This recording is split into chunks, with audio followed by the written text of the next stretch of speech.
Okay. So yeah, just for the stream, this is Hyomin Time, who is one of my students, and these are a couple of the games he played recently. So I told him I Gotcha. wanted to go over them um, with him, and so he was gracious enough to allow it to happen on stream.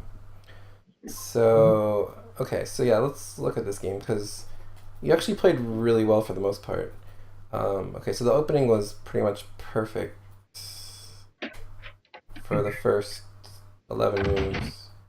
12 moves. Okay, so yeah, he played bishop g6 here, and now you had this big decision whether to take with the knight or the bishop, right? Yeah, yeah. Okay, so I think it's a close call, but like you should probably take with the knight Okay. just because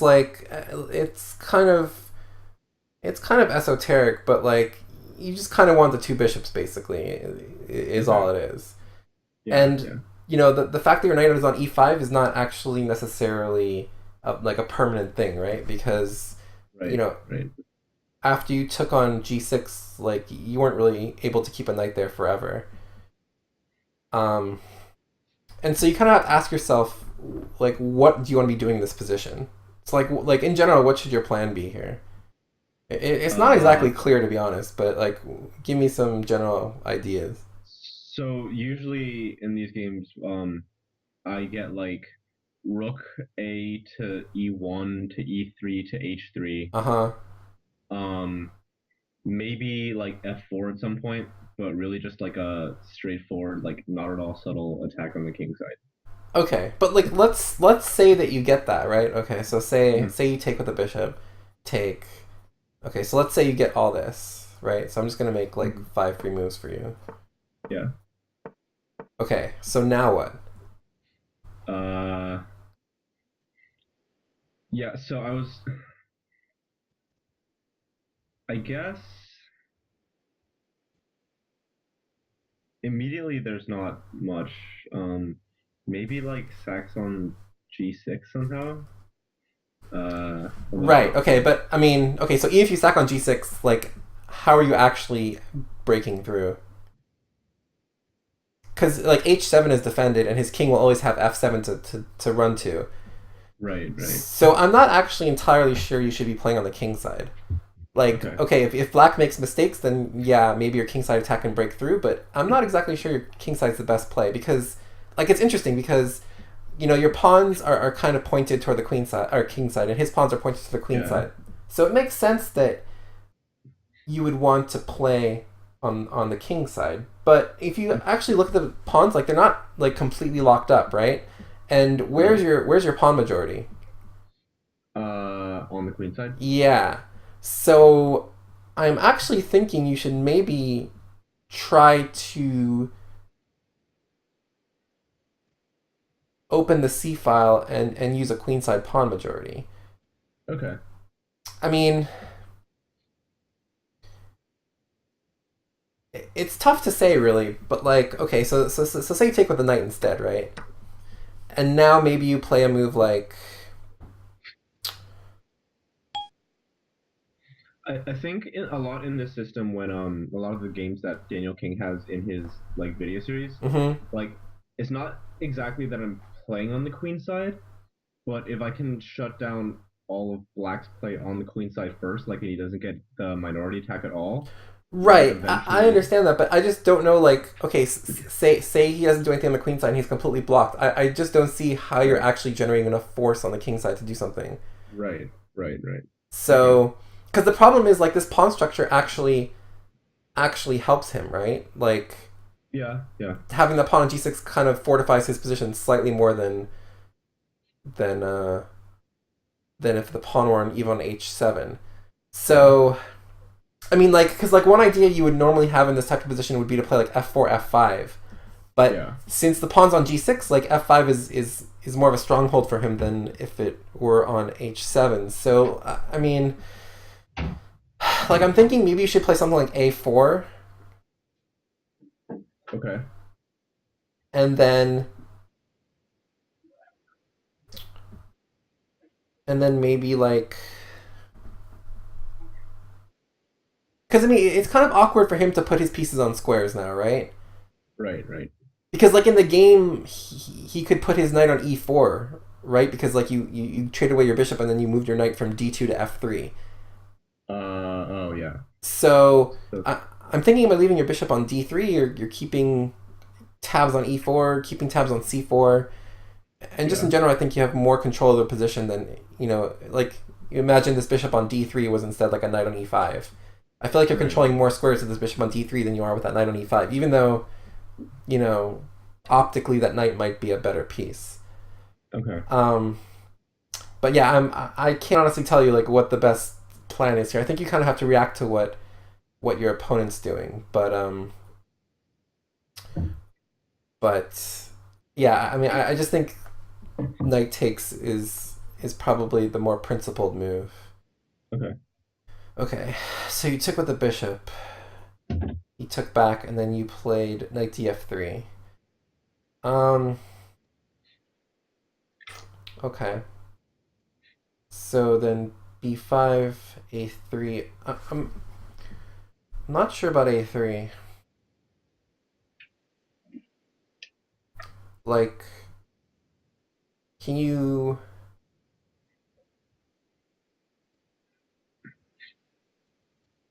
can you play a4 maybe? I guess this is the time to do it before he gets like a rook on the c file, right? So a4. If he plays b4 immediately, uh, Yeah. So if a4 b4, I think you just play something like, okay. So a4 b4. What about just like rook fc1?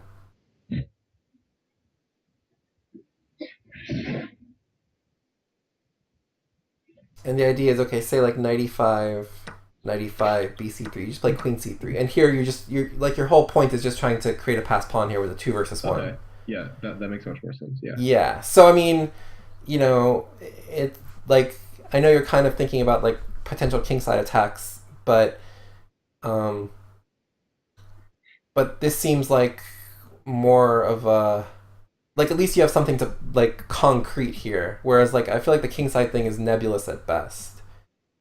And okay, so say he plays a move like a6 instead. Um, so here I think now maybe you just play a move like queen e2, hit b5. yeah, yeah. And then so say he takes, you take, he plays queen b7. And now maybe you start trying to hop in, like you maybe start trying to play this and this maybe, try to create a pass pawn on c5. Um, but like I feel like your knight is probably better than his knight. Because he can never really hop into e4, you can always play f3 and kind of chase it away. Right. And um, you're always threatening maybe at some point to like take on b5, so he always has to keep that under wraps. I mean, I'm not saying you're that much better, but it kind of keeps a little bit of tension, and you kind of dictate the play more so than he does. But like kind of like after Yeah. what you played, the problem is you're kind of playing into his hands a little bit because after okay, so let me get to the game, which is here. Okay, so yeah, after queen b7, rook a e1. Okay, so after b4, like I feel like he's equal here. Right, because he's getting like the exactly what he wants, Yeah, just like yeah, in exactly. checkers. So I feel like by a3, you're almost encouraging his minority attack rather than trying to stop it. Okay, right. So yeah, you have to be careful like when you make pawn moves on the same side of the board when your opponent's bringing his queenside majority over, because basically what he's trying to do is saddle you with a weak pawn on c3. Um, there's really either c3 or b2, and there's really not much you can do about it at this point. Um, Mm-hmm. okay, so ab4, ab4. Uh, okay, here now.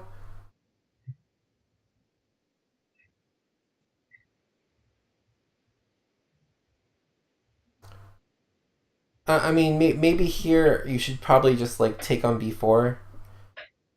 I know it looks kind of ugly, but it's not easy for him to get at this pawn on b2, and it is a passed pawn. So something like, I don't know, cb4, bishop b4, just like rook c1, and then say he plays like rook fb8. You can maybe play just like knight to d3 and just kind of hold on to this pawn. Okay. And then at some point, like ideally, you'd like to play. Well, I mean, because now actually you're winning, right? Because you're threatening this sort of, so he has to move his rook somewhere. But like, okay, so we'll say it's some position where, I don't know, say this is here. Whoops. Okay, so say this is here, and this is, I don't know, here. Okay, something like this or something. Okay, so now maybe your goal is you want to try to play like b4, and then like post up on that on c5, and then like try to play b5, and then just like put your rook behind the pawn and start trying to push it. But like I think you were still a little bit too fixated on the king side, because like after rook e3, the problem is that now like he actually has a way to be better, I think, because now the problem is his bishop is stuck, and I think that's kind of like after like, so knight h5 here. Yeah, exactly. So now knight h5, and okay, I think you're forced to play bishop g3, right? I mean, Yeah. what else can you really do? And then okay, so he takes. Here you probably take with this pawn, I guess, to give yourself some chances on f7. Okay.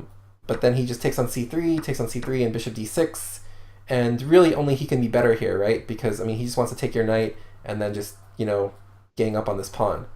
Yeah. And you don't really have the same luxury. So, because he can play like rook f8 and rook c7 and defend this pawn forever, and then just kind of go gangbusters on your pawn. And maybe you can hold, but it seems rather bleak.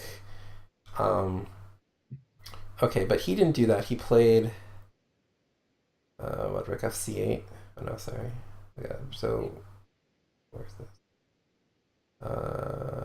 20 rook f8. Okay, here. Right. Okay, which makes sense too.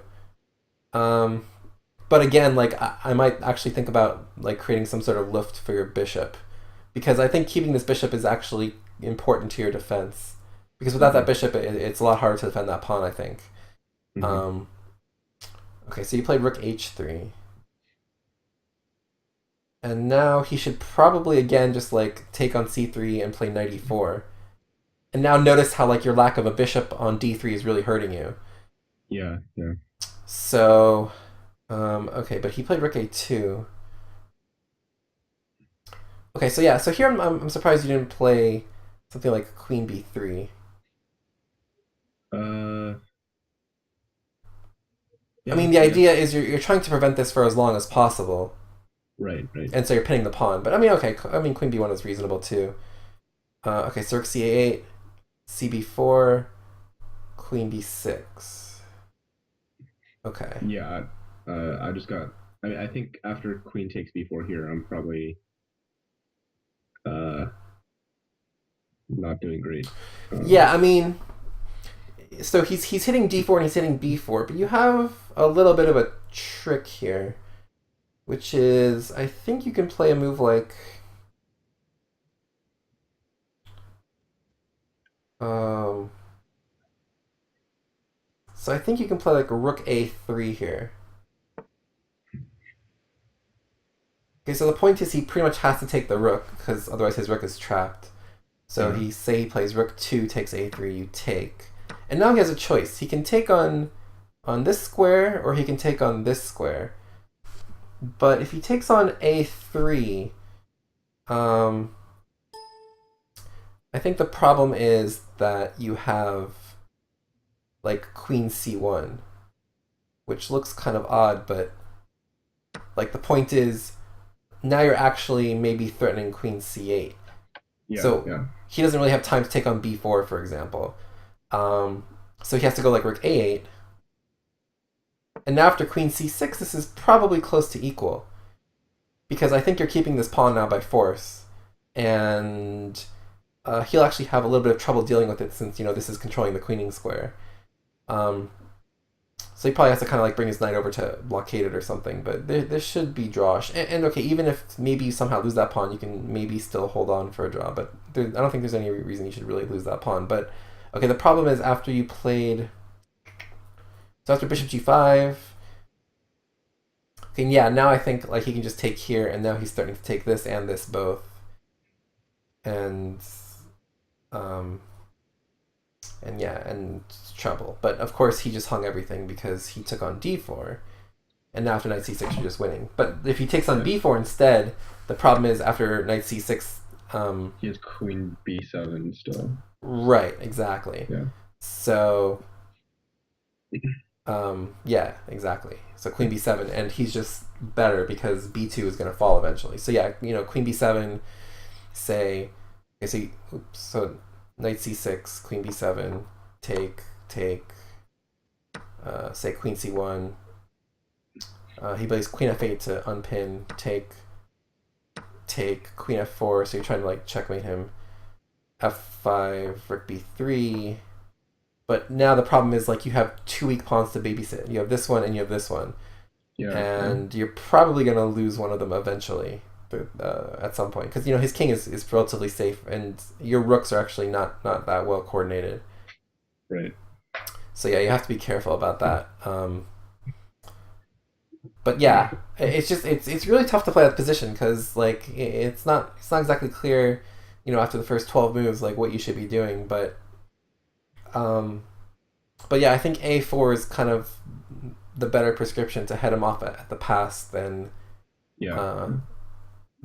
say a3, because as you ended up noticing, your b2 and d4 pawns end up both becoming weak. So okay, so yeah, do you have any other thoughts about that game? Because I mean it's weird because you made like such minor mistakes, but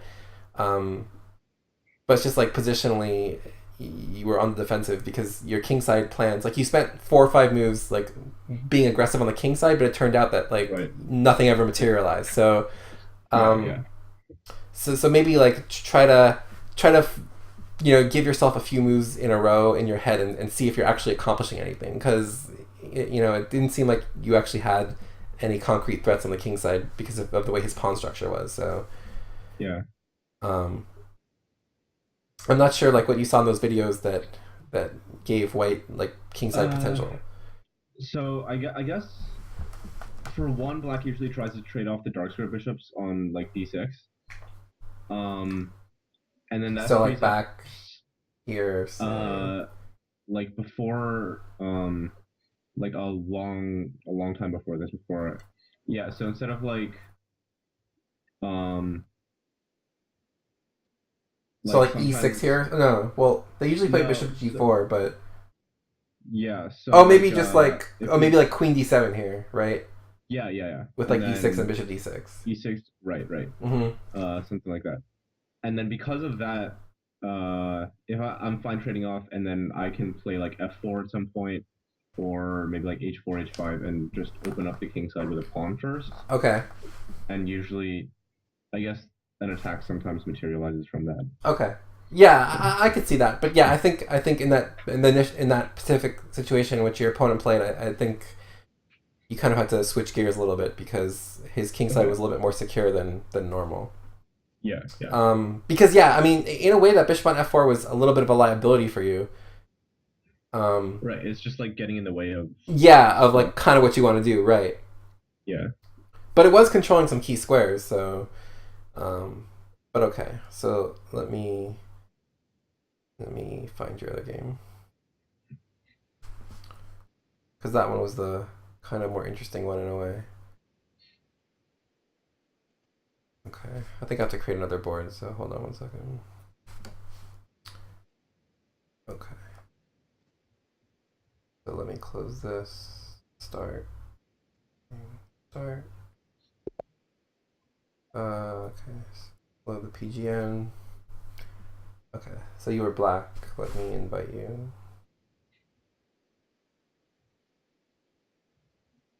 Okay. Right. Yeah, so this one was the King's Indian attack one. Okay, so yeah, I thought you played the first few moves pretty well. Hold on one second. Um, okay, so yeah, this is all fine. Okay, so yeah, I mean e5 is fine. Like there's a variety of things you can do here. Um, one setup would be to like play d6 and e6 and knight g7, and then like play like knight d4 or something, and then like try to go b5 b4. You could do that. Yeah. But e5 is also perfectly fine. So it's just a question of choice. I mean, you can even play something like knight h6 and like f5 if you want. I mean, really anything. But e5 is fine. Mm-hmm. Okay.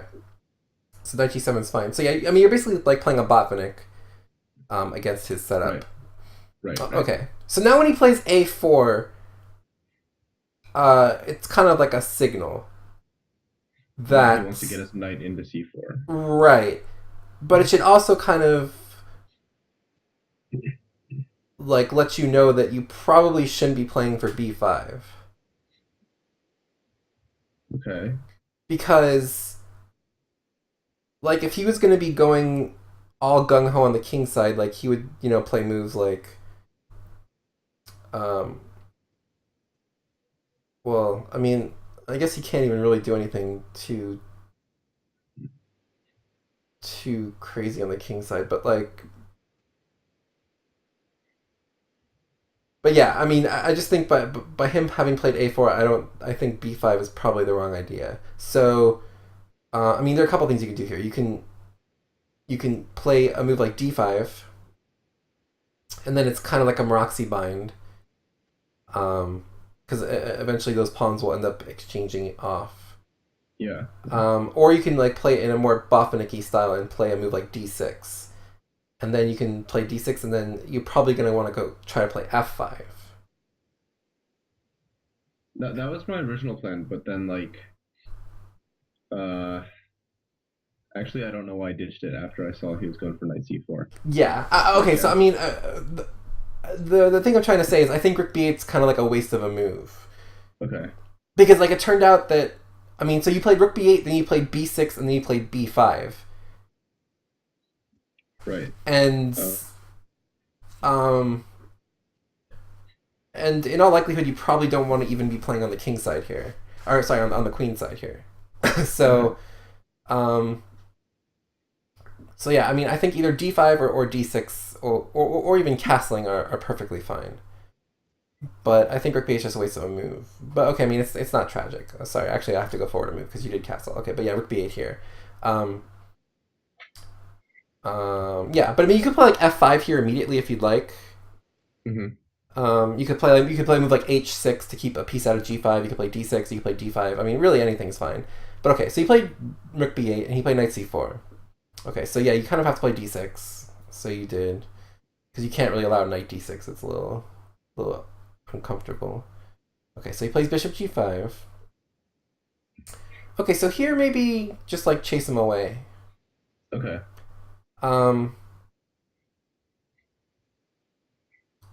Because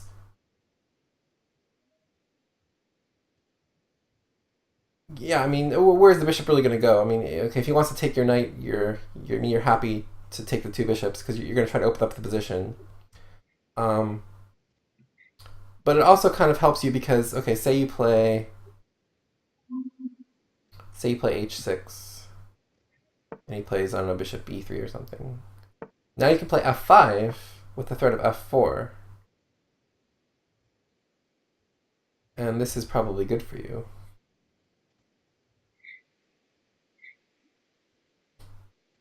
So yeah, you basically just have a Botvinnik reversed here. Yeah. If he takes, do I take with like a knight? Yeah, okay, so that's the key. So right. So okay, so say h6, bishop e3, f5. So yeah, if he takes, I think in this position. Can I take with a pawn? Yeah, you can. I'm trying to think what's better though. I think you can actually take with the bishop here. I mean, taking with the pawn is reasonable as well, but I think taking with the bishop, because like you just kind of want to go like queen d7, bishop g4, and really just put pressure on this guy, and it's kind of Oh, hard for him okay. to unpin that knight. Yeah. But yeah, taking with the pawn is also reasonable, I think. But yeah, I think in this position it doesn't really matter so much. But okay, I mean, so you played b6. So yeah, I don't really like b6 because like I don't really think you should be playing a6 or b5. But yeah, I mean, like why not just like bishop e6 for example? Okay, and then just trade off on c4. No, no, no. You're not intending to take on c4. You're just intending Oh, to play like queen d7 and just get your pieces out. okay. Yeah, yeah. You definitely don't want to take on c4 because then it gives you that backward pawn on Right, d6. and yeah, and the bishop's my good bishop, and like Yeah, everything. Yeah. yeah, yeah, yeah. So you But wouldn't want to take on c4, but yeah, just so get a your lot pieces out. so a lot of times when I play it's not exactly like this, but it's similar with like a king's Indian as black, Mm-hmm. and then I when they push like what is it, d5 early, and I get my own knight on c5 as black. Yep. Usually that knight's a pretty good piece, right? Like his knight on c4 Well, is kind of like it's well posted, but like, what is it really doing? uh You know what I mean? Like, yeah, I ideally, he guess. probably wants to do something like this, right? Okay, yeah. So I mean, yeah, I mean, it's a nice outpost, but I mean, what's it really hitting? It's hitting this. It's hitting this. It's hitting. Whoops, that's not what I wanted to do. He's hitting this, but I mean, none of these squares are a problem, right? Okay, yeah. So yeah, I mean, you have to consider like it has good scope on c4, but what's its influence? And its influence is really not that much. So he's probably gonna try to reroute this knight, and that's what ends up happening in the game, right? I mean, he ends up going knight e3 anyway. So Right, right. um, so yeah, I mean, you shouldn't really be worried about it at this point. But another reason to play bishop e6 is to kind of control this square, and then queen d7 is a good way to kind of unpin this. So you could actually Yeah. even play a move like f6 first to kind of like remove the pin, and then kind of do this. Because I mean, eventually you're going to play f5 anyway, so you're not really losing a tempo because you're forcing him to Yeah. move his bishop back. So it's kind of like trading off one for another. Right, Um, right. okay, but you played b6. He played queen c1. Okay, and then you played a6. So yeah, here again, I mean, bishop e6 makes sense. You're not really. I mean, if he wants to do this, you're not actually unhappy with that because I mean, this bishop's not really such a great piece for you at the moment. Yeah. I mean, it's his natural idea, but I mean, you shouldn't really be worried about it. So something like bishop e6, bishop h6, queen d7, just natural moves. So take, and I mean, what's he really doing here? I mean, okay, he can play knight g5, but I mean, you can easily play a move like knight d4. Now you're kind of like Yeah. threatening this, and so it's a little tricky for him, right? Like if he plays queen d1 now after h6, knight f3, bishop h3, all of a sudden he's in some trouble because Yeah. he Yeah. can't play h3, so he has to play something like c3 or something. But then maybe you can just take a bunch on f3 and then play f5 yourself, and then all of a sudden his queen's a little awkward. So um, so that wouldn't have been too bad. Okay, but you play a6. And again, I mean, like, you're fine here. It's just you've kind of already wasted three moves in a way, right? You played rook b8, a6, and Yeah. b6, and don't really have much to show for it yet. Okay, so you play bishop h6, you play b5. Okay, but you see how you're kind of chasing him to where he wants to be? Yeah. Okay, um, so usually that's not a good idea. But again, like I said, nothing tragic. Okay, so he played knight e3. Okay, so here you played bishop e6, but maybe knight d4 first is slightly more accurate just to kind of force his hand a little bit. Um, because I mean you have a threat, right? Yeah. Yeah. Yeah. So he has, and he doesn't want to take obviously, right? Because you Right. would you would take which way? Uh, Probably. Actually, I would say c takes d4, right? Yeah, that's important. Yeah. That's important.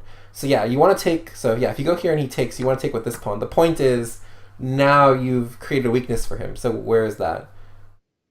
Um, his c pawn is an easy Yeah, so target. his c pawn has trouble. So you just Yeah, kind of want to make moves like bishop e6 and like rook c8 and just try to pile on this pawn. right. Yeah, and you're positionally fine even though you have doubled pawns. But okay. But yeah, so he should probably play like queen d1, and then you could just like take on f3, take on f3, and even like take on a4. You know, hit that guy. He can play Yeah, knight c4. You play bishop e6. He can take on a4. You take on c4. He takes on c4. You take on b2. He takes on a6. And this is probably just equal. Because, I mean, ideally you like want to try to get your knight here. And you have like a yeah, good knight versus bad bishop type situation. yeah, Um, yeah. so this is probably roughly equal. You can't really take on c2 though, because he could play like queen d3 and fork you. Right, right. But yeah, this should be roughly equal. Okay, but in any case, I mean bishop e6 isn't bad. So you play bishop e6, played knight g5, and now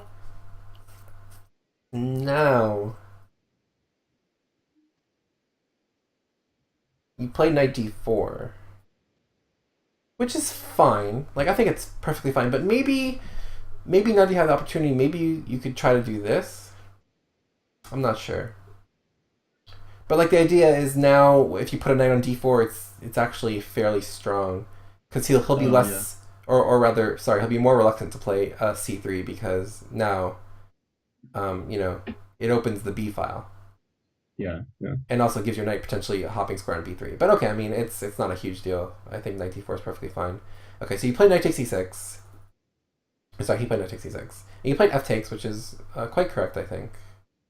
Because you kind of control these key squares now, and you also open the F Yeah, file. So I like yeah. that a lot.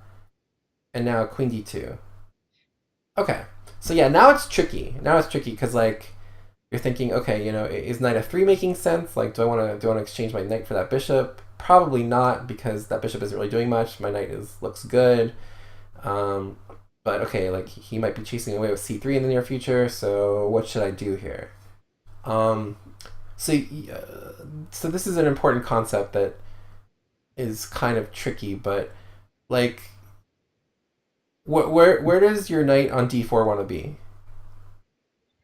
It's kind of a trick question, but Uh, I would say he's kind of already where I want him, yeah. right? Okay, so now where does your knight on e7 want to be? Uh, And again, it's kind of a trick question.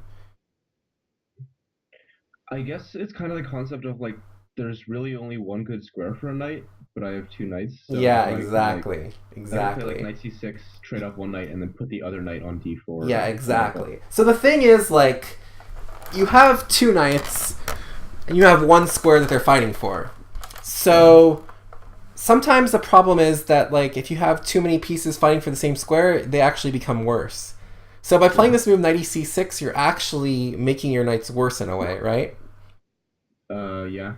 Okay, so I mean, again, this is kind of like an advanced concept, but what you probably like, what two pieces do you want to trade ideally? Probably my knight that's on e7 for like his knight on Yeah, e3. right. Like you want some sort of knight versus bishop scenario because his bishop is technically bad, and your knight on d4. Yeah, If you can kind of like anchor it a little bit more and kind of avoid c3 ideas, um, would be great. So the question is how yeah, to do that. It's not exactly clear that you can engineer that right away, but by playing a move like knight e6, you're kind of fighting for the same square with both knights, and it's a yeah. bit redundant. So watch out for redundancy of your pieces. Okay. Um, so what can you do in this position to make one of your pieces better? Because okay, I mean Uh, your knight on d4 is pretty much optimally placed. We can agree. Your knight on e7, we've kind of already established, doesn't really have a place it can go yet because the place it wants to go is already occupied. So what can we do to make a piece better here?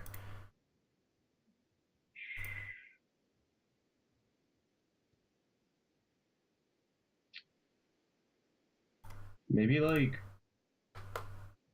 rook f7 and then get a queen behind it. Okay, but say you do that, Um, then what? See, yeah, it's I guess tricky. nothing. Right.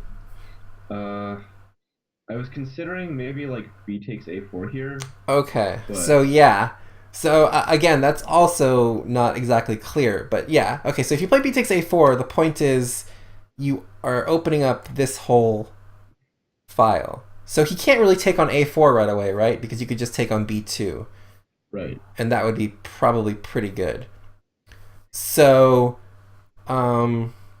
but he doesn't really have a choice so much, does he? Because like, say, okay, say he play. I mean, so how does he defend that pawn first of all? I'm not entirely sure. Um, okay, say he plays like rook fb1, for example, Okay. just to defend the pawn. Okay, so you play queen d7 to defend this guy. And now, like, what does he do? Because I mean, now, what's your idea? So assume he does nothing. What are your next couple of moves going to be? Maybe like rook, rook b6, rook f b8, and Yeah, then maybe even yeah. rook b7, slightly more accurate, just so you don't run into Oh like yeah, this with the gain of tempo. yeah, But yeah, I yeah, mean, you're exactly right. Just doubling on the b file. So yeah. eventually, at some point, he's kind of going to feel obligated, I think, to take on a4. Um, so okay, so say he plays. I don't know. Say he plays rook a3 or something. Or actually, let's go back and say he takes on a4 right away. So say he takes on a4 right away. Okay, so now you take on b2.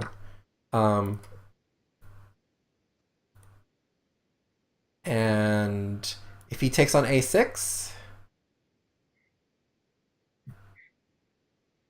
now what?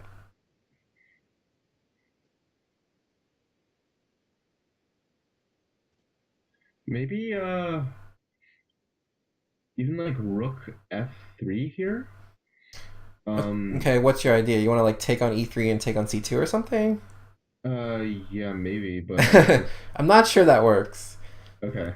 Yeah, Um, I mean it's an interesting idea, but you actually have opened up a square for your knight on e7. oh, on b4. Yeah. So now you can actually move there because c3 and the pawn is pinned. So maybe you can just kind of like do something like this and just try to take on c2.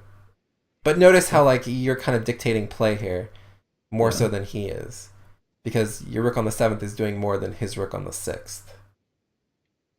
So something like knight c6, for example, queen d1 to unpin the okay. pawn, and then maybe just like queen d7 with the idea of just playing rook fb8. And I mean, black has to be better here. I mean, maybe not by much, but I mean, black has to be better. His rooks are connected, and whites are kind of uh, one's on a6 and one's on f1. So something like Yeah. this might have been a good try. But okay. Uh, Another idea is you can also just like play b4 maybe, because again, like does his knight really want to be on c4? I mean, it's a square, but is it really doing anything great? I mean, okay, maybe it's attacking this, but your pawn on b4 also has some advantages too. It makes c3 less likely, and maybe at the right Yeah. point you can even play d5 if you somehow defend this. So you can play like queen c7 with the idea of maybe playing d5 at some point.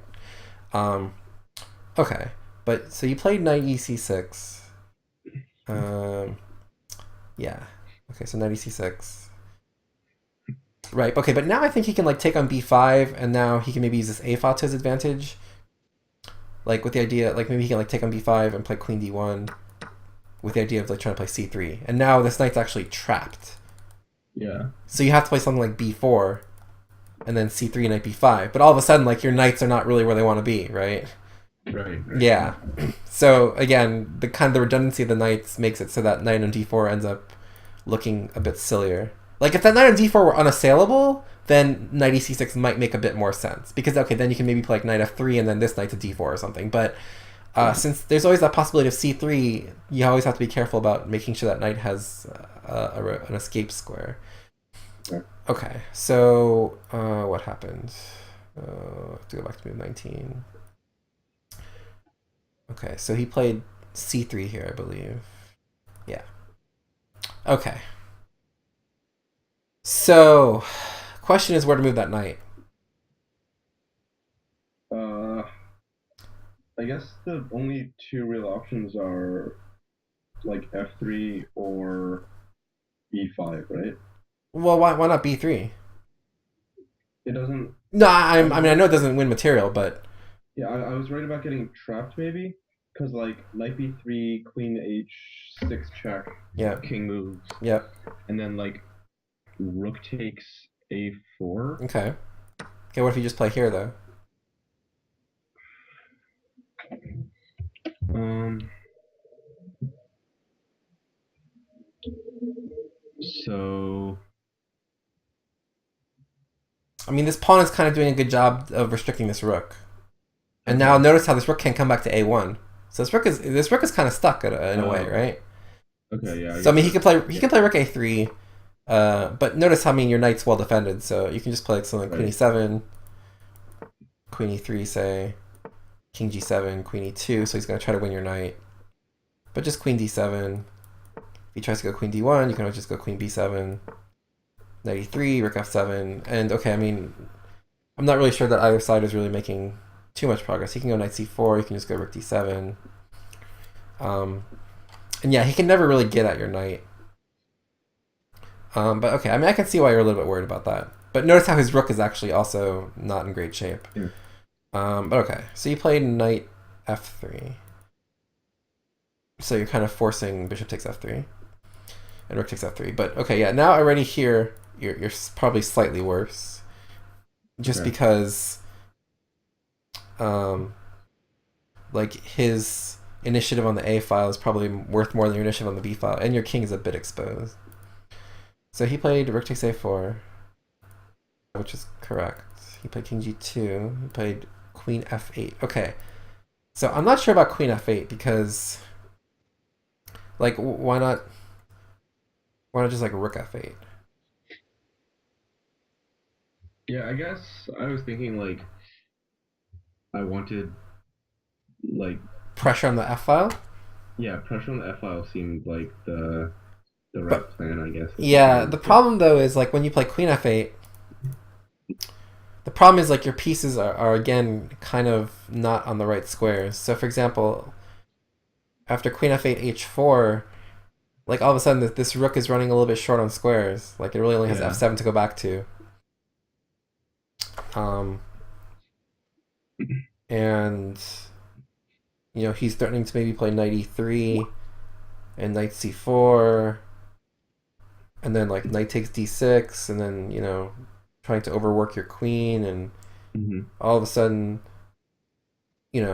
like your pieces are not really where they want to be. So yeah, you have to be careful like when your pieces get kind of in deep in enemy territory that they're actually doing something productive. Because really, I mean, even if he moves two pieces off of f2, he has four protectors on it. So it's going to be hard to kind of overpower him on that square. Yeah. Even though he has So light square weaknesses, it's going to be very hard to actually make something concrete there. So so with rook f8, and if he goes for the same h4 h5 idea, do I play like rook h8, I guess? yeah, okay, so yeah, rook f8 That's here. Okay, so yeah, if he plays a move like h4, I think you can just play, like, you just kind of just sit there and just do nothing. So you just play like queen d7, say. So h4, just say queen d7. okay. Um, and then if he wants to play a move like h5, well, you can actually take because you're gaining a tempo on his knight. Um, and no, notice you're actually also threatening his rook, so you can also play like knight d4 to f3. Oh, okay. Yeah. So yeah, so you have some tactics involved here. So he can't really play h5 right away. But you have to be careful. You can't really play h5 either because he always has queen h6 check. So Yeah. um,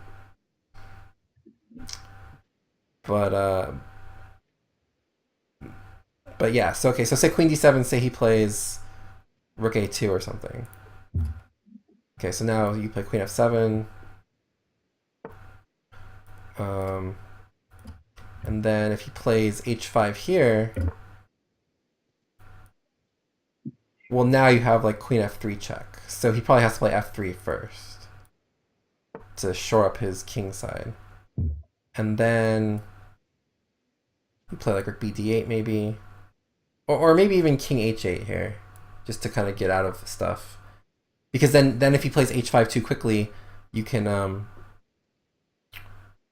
you can play rook g8 and get pressure on the g file. And now maybe in this position you're actually threatening to play h5 yourself. Yeah. Because now queen h6 check doesn't come.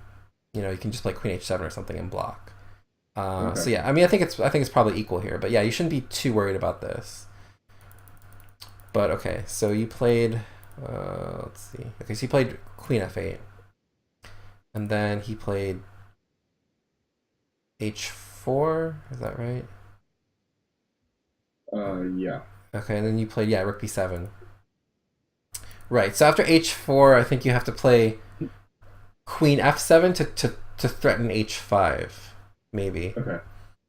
Because otherwise, like now like h5 is actually a legitimate idea of his, and getting a rook on the h file. So also another way to do that is maybe like king h8, and then you threaten h5 again, Okay. and then you just want to play like rook f7 and just kind of hide. But okay, after rook b7, the problem is now he actually has a strong attack on the h file, because he can play simply rook h1 and h5, and you really don't have a way to avoid that. And again, it's because he can use tactics based on this rook, so he can like play like queen e2 at some point, and it's tough for you to defend. Yeah. Okay, so you played h5 first, and you played gh5. So yeah, actually he was a little premature here, because after gh5, queen h6 check, king h8, you're actually better here. Because, okay, after queen takes h5, you actually can be greedy here, surprisingly. And you can actually simply take on d3. Oh. Yeah, I mean, you played it a move later, but your rook is actually doing a good job of defending the 7th rank.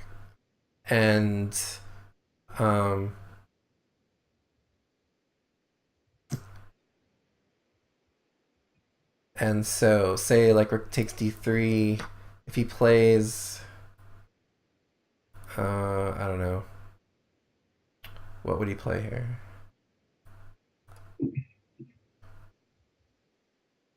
Okay, well, one important point is if he plays, like, rook h1, for example, you actually have a forced win here with queen f3 check.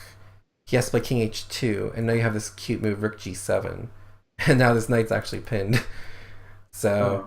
So yeah, he can give a check here, but after rook here, you're threatening all sorts of nastiness.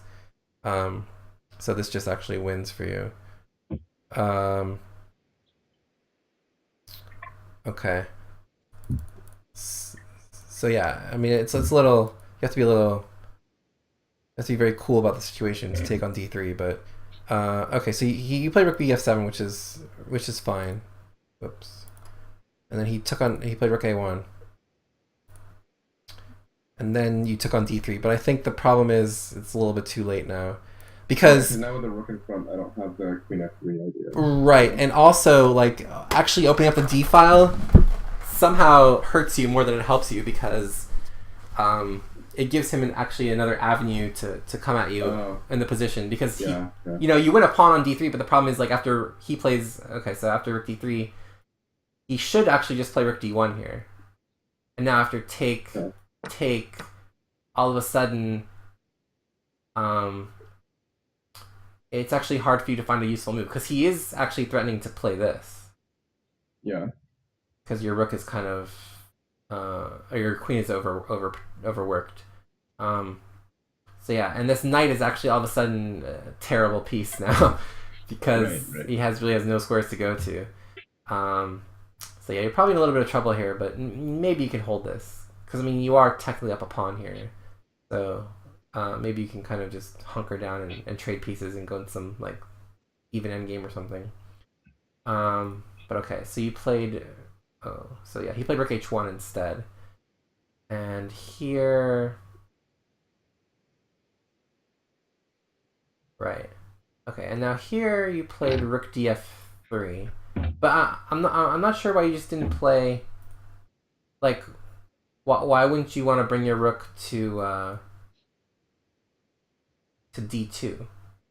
Yeah, I guess that like achieves the same thing, but Yeah, it gives your with rook more scope, right? right, right, Yeah, because I mean on f3, like it just seems again kind of like at a loss for squares. yeah, Um, but maybe even stronger than either of those moves is a move like rook to g7, because now again you're threatening this queen f3 idea. okay, yeah, So he has to play a move like knight e3, and then you can play rook d2, and you've kind of maneuvered his knight away from a dangerous on a dangerous post. yeah, Um, but okay, so you played rook df3, and again, like your pieces are a little cramped because he actually has like this cute idea in this position of playing a move like queen g6. Um, and it's actually hard for you to find a move because he just wants to take here. right, So you can play like knight d8, but the problem is now you're starting to hang this guy maybe. Um, so maybe like rook h6, take on f2, take king g1, rook f7, g5, c4, and black's down the exchange, and like all your pieces are kind of tied down. Like your queen's tied down to this, your knight's right, tied down to right. this, your rook is kind of stuck. I mean, yeah, it's gonna be tough for you to hold this, I think. Um, okay, but the rook df3. So he played instead rook af1, I believe. Yeah. Okay. So now here you made an odd move. You moved your knight to a7, right? Yeah. I literally just didn't see like any plan with the rooks or queen in this position. Yeah. So it was like, how do I improve the knight? And I didn't see an easy way to do that in less than like 4 moves or something. Yeah, I know, but I know it just seems like a7 is such an odd choice. Like, doesn't this Yeah. seem more natural? Uh. Okay, so it achieves the same thing, but like stops the queen g6, the Yeah, queen g. exactly. Okay, yeah, that makes a lot more sense. Yeah, Yeah. So, yeah, I mean, I can understand why Queen G6 might not be the first move that pops out, but I mean, okay, I mean, at the very least, like, doesn't it make more sense to kind of bring your knight toward the action rather than away from the action? Because I mean, okay, even on right. A7, where's it really going? Like, you want to go like this or something? Yeah, that was the idea. But Yeah, I okay, guess but I it's mean, you can not. still accomplish that from E7 too, right? Right, right. Yeah. Okay. So yeah, I mean, you were right. You were right that your rooks and queen are really pretty much kind of at their stations. They're not going to be really moving too much. So you were right to make a knight move. It's just you made the slightly more or slightly less obvious one. Okay. So yeah, he played what queen g6 here. Yeah. Okay. So he did play queen g6. So he found that. Yeah, Um, yeah, you're probably in a lot of trouble here actually, because I don't really see a good way for you to avoid losing at least a pawn. Because he has ideas of simply just like if you move your say you move like queen e7, he can just like take on h7 and then take on f3, and you're probably in rough shape. yeah, yeah, Yeah. So again, another reason why like rook f8 was probably better than queen f8. Because your yeah. rook got ended up getting stuck, and even like rook d2 here would be miles better than if your rook was on f3. Right, right. Okay. So yeah, you're in a lot of trouble here. Okay. So queen e7. Okay, rook h6 was a strong move. Rook g7. Yeah, and so now I'm not sure why he just didn't cash in.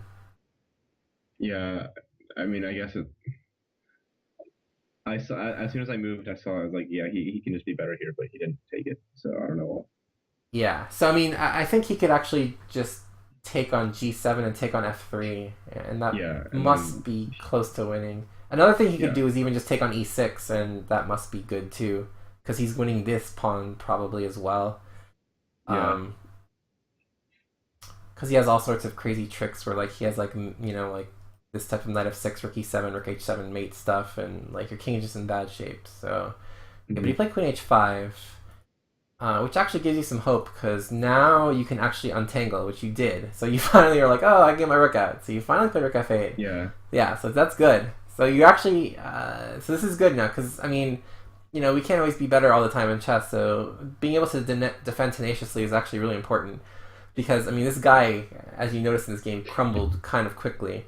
So, Yeah. I mean, he basically gave away a large part of his advantage by this point. Most of the reason why he was better was kind of because of your awkward placement of the rook on f3. But now that that's no longer part Mhm. of the case, like you actually have reasonably sound defenses, and it's hard for him to actually break through. So he is better just because like your knight a7 is kind of silly, and he has good pressure on the h Yeah. file. But I mean, I'm not actually sure that he can even claim to be much better here. So Yeah. okay, so he plays rook e1, which I don't really get at all, to be honest. I don't know why he would play that. Yeah. Um, okay, but now you play queen f7. I'm not so sure why you're eager to trade queens here. Why not kind of continue the idea of trying to get this guy back into the game? Uh, I mean, because what is he threatening? I mean, rook e1 is not exactly the most the most aggressive of moves. right. It also just hangs the pawn on e6, and I guess it's Yeah, well, uh yeah, exactly. yeah, So yeah, yeah, I mean, maybe just maybe your idea should be to go like here, see what he does, yeah. and then maybe here, see what he does, and then like try to go here. And then if he Hmm. if he wants to offer a trade of queens like queen h4 for example, okay, then you can maybe take and play rook b7 and get your own kind of attack Right, going on right, right. b2. But yeah, the queen is kind of holding stuff together nicely on e6, so queen f7. I know you were probably a little bit scared of his pieces on your king side, but if he didn't have a Yeah. knockout blow before, he probably doesn't have one now. Okay, so he played queen h4, which I don't really know why he just didn't um, take. But he actually has a really cute move here. I'm not even sure if it's actually great, but he actually can play this move. With the point that if you take the queen, he can take the rook check, rook g8, take the rook check, and then knight f6 at the end wins the queen. Oh wow. Yeah, so you Yeah. have to play, I think, queen e7. Um, but here now the point is he can like take on f8. You take on f8, and he can play uh maybe just like knight e3. So like take on f8, take on f8, and knight e3. And then the idea is he just wants to put his knight here Oh yeah. and his rook here. And I'm not really sure. I mean, it just seems like it has a lot more pressure, but I mean, it's kind of like a tricky move that is not exactly obvious. But yeah, I'm not sure why he just didn't take on f7, take on e6. Okay, but he played queen h4, um, which just loses instantly. Because you have that tactic. So yeah, you're threatening a Yeah. tactic, I guess, with queen f7. You were threatening to take on g4 and take on f2. Right. Um, yeah. So yeah. So you put pressure on him, and he kind of folded immediately. So he took on g4. He took on h7. He took on h7. He took on g4. Okay, so this looks a little scary because like rook h1 and stuff. Um, Yeah. Seems like it might be a problem, but you actually always have rook takes f2, so it's not even really that big a deal. Um, so you played queen h6 here, which is probably not accurate just because like it's tricky because like okay, so you play queen h6, but he can actually play rook h1 with the idea that after rook f2, king f2, queen h1, he can play queen e6, I think. Okay. And I saw this line and I thought it'd be okay. okay, but what do you do here? Because he's threatening to take on d6, but he also Um. has like perpetual ideas. Yeah. So I'm not sure how you Uh. really stop both of them. Because okay, he's also threatening to like give like a check here and a check here and just win your knight. Right. So yeah, so what do you think you do here? Like what were you planning here? Um.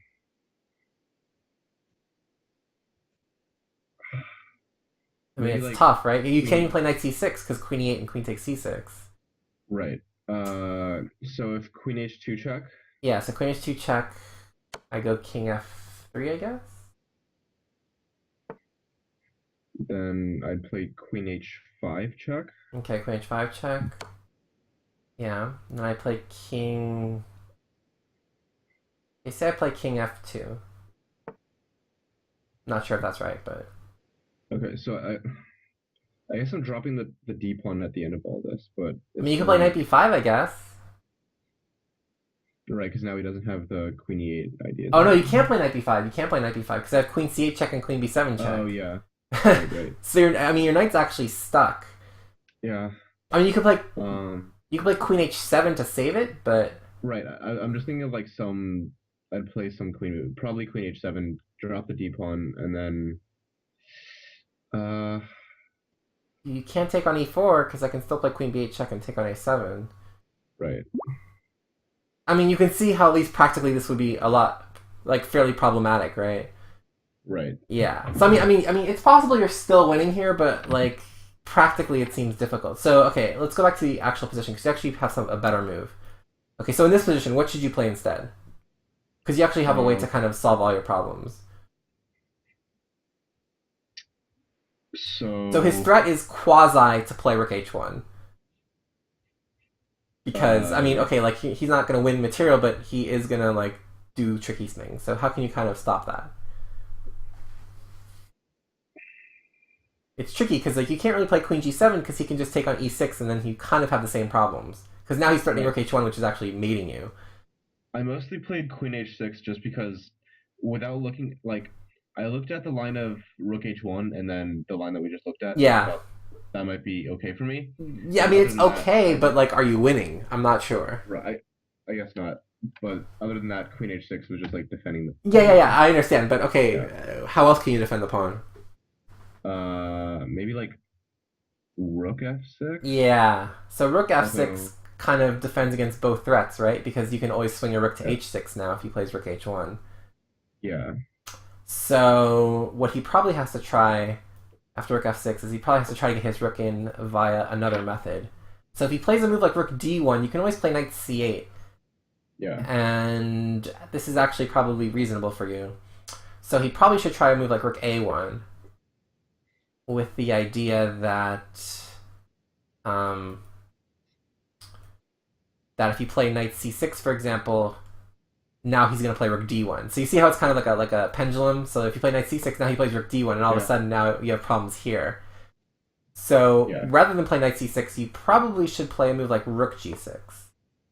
And then his queen actually has a little bit of trouble discovering where to go. Because if his queen kind of okay, goes off this pawn, then you can threaten to take that pawn next move. So say, um, say after rook g6 he plays queen f3, which I guess makes sense. Um, yeah, so queen f3, and now you have now you have trick like rook h6, rook takes a5, and just like king g8. Wait, on rook h6 isn't. Oh, never mind. Okay. Yeah. So it's kind of weird, but like his rook is actually stuck in a way, and you are threatening to play like rook h1 and queen h3 mate. Yeah. So, I mean, this is still practically really tricky because your king is so open. But if you can somehow like manage to trade queens, because you can play like knight c8 for example, and then if he ever plays rook a8, you can always play like queen b7 and chase him away for good. Yeah. And then you're Yeah. starting to make progress. So yeah, I mean, you can kind of slowly start to improve your position. But anyway, it's really tough to find all this in any case. So, like what you played was practically, pretty decent, I think. Okay, so you played. Let me go back. So you played queen h6, right? I Yeah. think that's right. Yeah. Okay, so 36 queen h6. So he played what now? He played. f4. I Yeah, he think. played f4, right? Okay. So yeah, f4 just like loses instantly. He had to try that Yeah. rook h1 idea and take on e6, but so this is kind of cute the way you do this. So yeah, e takes f4. Yeah, okay, good. And then yeah, rook h1 obviously just loses instantly. I mean, he's dead anyway, but yeah, so f3 is cute. And so king g1 forced, or else you just take on h1. Oh yeah, he did this. Oh yeah, okay, so here was one last thing, like yeah, so if you play king g1, you play f2 check, and then queen takes h1, then f1 queen. Okay, but here you actually had like a really simple win. Oh, just queen takes h1. Yeah, queen takes Yeah. h1, and then rook takes f3. Yeah. But you made this actually a lot harder on yourself, right? Because you played Right. rook takes f3, and now all of a sudden Um, Now after rook takes h6, king g7, rook takes e6. Yeah, all of a sudden, okay, like you're winning, but like you kind of have to win the game almost all over again because Right, you're right. only So up a knight for a pawn rather than just being up a rook and a knight for nothing. yeah. So yeah, just make sure that when you find the tactic that you play the right move order.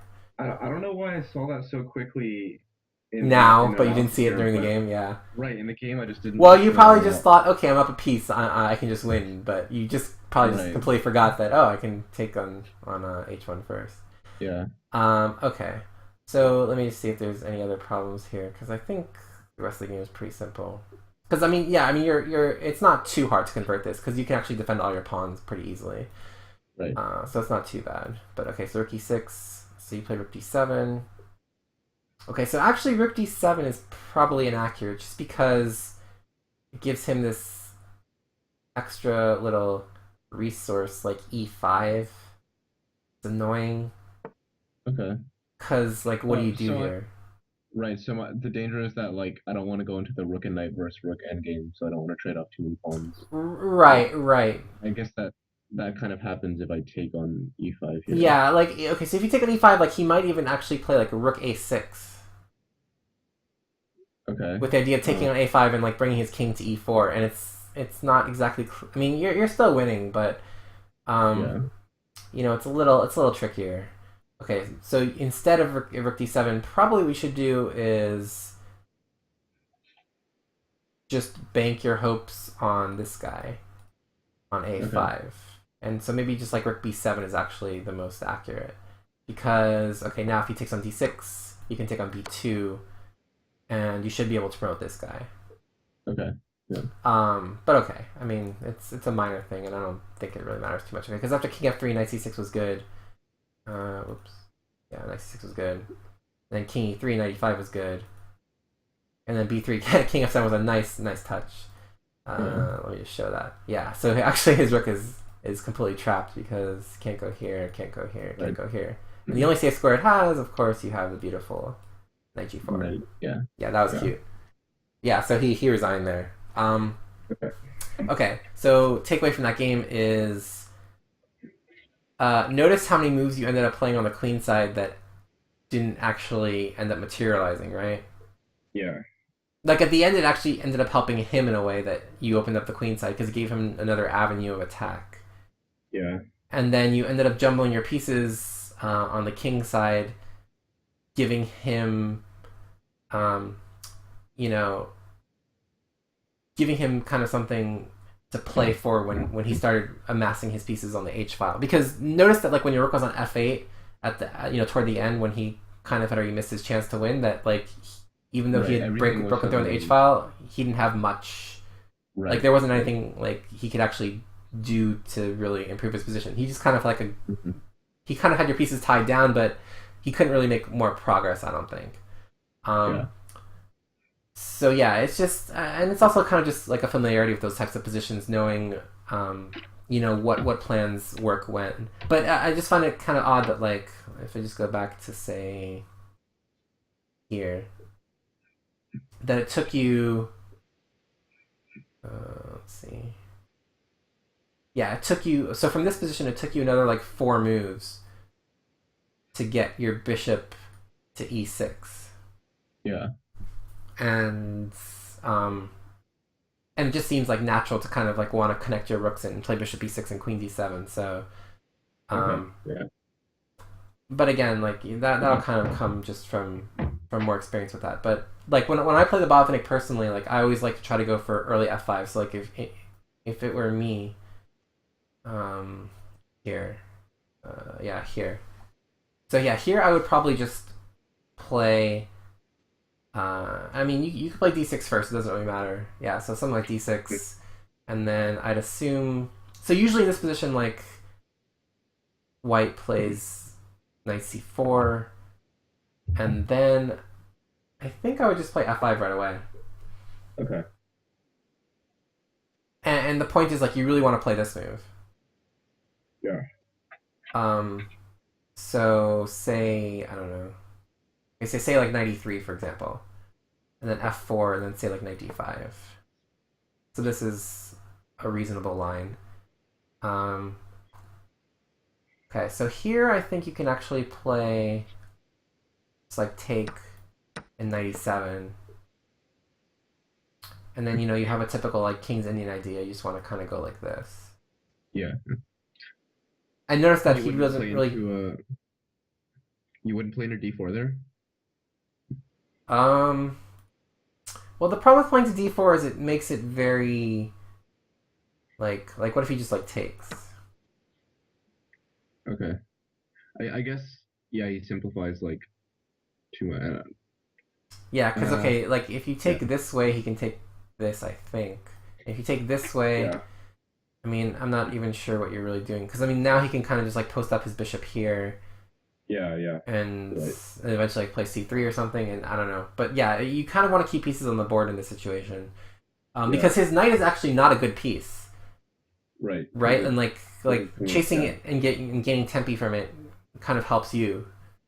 Right. Because like without that knight on the board, like he can kind of lock it up, and since you don't have any knights either, like it's a lot harder for you to just break through with bishops. So yeah, I think 97 is definitely more accurate, but yeah, I mean it just your game kind of flows a little bit more freely than what ended up happening in the game because like you didn't really have like a plan that you were able to stick to, you know what I mean? Yeah. So so yeah, I mean planning it, especially when nothing, like especially when your opponent doesn't really make a mistake in the opening. Like in both games, your opponent played the opening reasonably well. So, Right. so like that Caro-Kann game, there wasn't really any like obvious weakness that you could really play after. So you were kind of like, okay, let me just put my pieces on the king side. But it turned out your pieces were actually all sort of misplaced there, and you gave him like this queen side minority attack. Right. Right. And then in this game, you were like, okay, let me try to play b5, and it turned out that your pieces probably belonged on the king side, and so it's kind of like, but again, it's hard because you don't really have weakness to play for. So the thing is to stay flexible. And so you notice how like bishop e6, you're staying flexible. Queen e7, you're staying flexible. You can still play b5 if you want to, but by playing like moves like rook b8, a6, b6, you're being very committal, and so it kind of gives your opponent something. It kind of tips your opponent off. But if you're playing bishop e6, he has no idea. Do you want to play b5? Do you want to play d5? Because d5 is also something that's very possible. Just kind of trying to open the d file for yourself. So it gives him more to think about. Does that make sense? Yeah. Yeah. Okay. You have any other questions? No, that's about it. Okay, I know it's kind of late for you, so Yeah. I'll let you go.